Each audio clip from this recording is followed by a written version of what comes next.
Diwali is coming up really fast, and I found an image in Cricut Design Space that got me completely inspired to make a really beautiful Diwali card. Here is the finished project.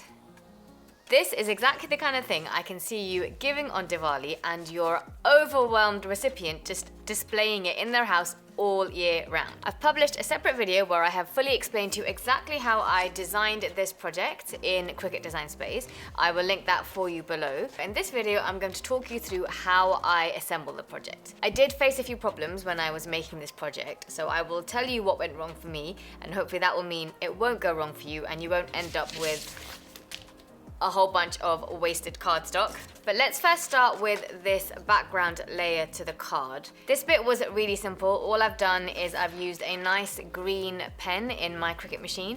I've loaded up a piece of cream colored card. The machine has drawn this beautiful pattern onto the card and then cut it out for me. I did mention in my design video that I was debating whether or not I was going to place an actual card blank onto my Cricut machine mat, or if I was going to cut the card myself. I've actually ended up doing a little bit of both. So what I've done with this background layer is I have just used a piece of nice cream card and I've got the machine to cut out this square, but I'm then going to attach it onto my card blank. So I've made sure to measure the exact size to make sure it matches. And the reason I've done that is because I really wanted this background pattern to run edge to edge on this piece of card, and I just did not want to take the risk of slightly misaligning my card on the Cricut mat and having it, going off the edge or not quite reaching the edge. Moving on then to the jhumka Indian jewelry embellishment on this card. I've designed this to have 4 layers. The top is a really lovely gold glitter cardstock, and then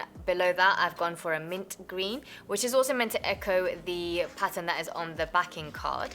Then I've gone for a really beautiful maroon glitter card, and at the very back quite a pinky red, just plain cardstock. In the video where I'm showing you how I designed the project, we also looked at the option of using a red color as the backing card and putting gold foil on it for this design that I've chosen, and that also looked really stunning and would complement these earrings the way that they've been made really nicely. So that's another option for you guys. Right, I did tell you I had some troubles. So the top layer that I was cutting was this gold cardstock layer. Unfortunately, time and time again, because the layer is quite intricate and it's got very small cuts, it just was not working on my cardstock that I was using.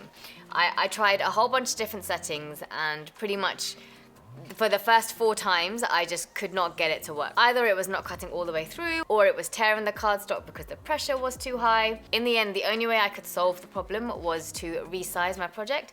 I just decided that having the earrings as small as I would have ideally wanted them was just not going to give me a successful cut, and I also just kind of got fed up of trying again and again to get it to work at that size. So I resized it a bit bigger, which made it easier to cut, and I also used the intricate cardstock setting, and I did 2 passes.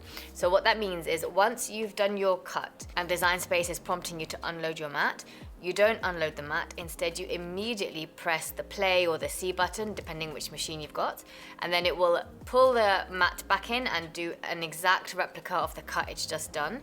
The reason that you do it like this is so that the cut happens in the exact same spot that it did the first time. I know even if on your Make It screen you don't move things around, if you were to unload the mat and then reload, it will not be exactly the same. It will be like a millimeter or 2 off from where it cut the first time. So do it the way that I've said. In the project that I have linked for you, I've already designed it so the earrings are a bit bigger. So hopefully you will not face this problem.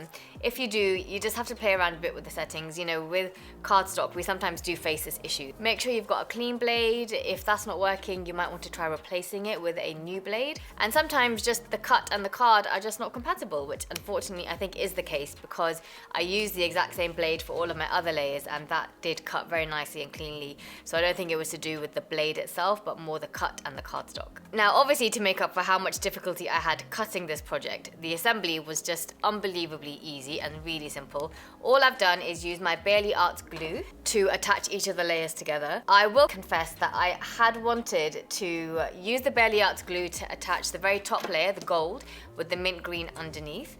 Because the top layer is so intricate, I knew I was going to need to use glue. And then I actually wanted to use foam dots between the remaining layers to give more dimension and interest to the card.